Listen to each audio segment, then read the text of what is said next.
Tanggalin ko muna ang mga dahon. Etong puti sa loob, saksakin ko to. Eto. Etong puti ang kailangan natin ngayon. Eto siya. Para siyang styrofoam. Oh. Ito lahat nakuha ko. Puputulin ko to lahat. Mga ganito kataas. Oh. Yan. Coloring. Blue, yellow, red. Yan, tatlo. Hatiin ko to sa tatlo. Ito. Red, yellow, blue.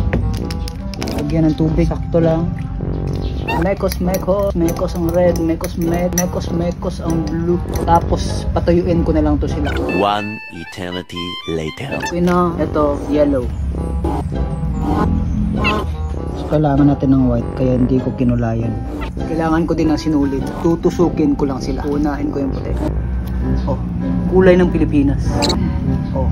So next naman, pula, yellow, white. Uulit-ulitin ko lang to. Tapos itali. Ito ang project sa sining ng mga batang 90s. Project namin noon. Oh, parang hindi galing sa balanghoy, no? Ikaw, nakagawa ka na ba nito?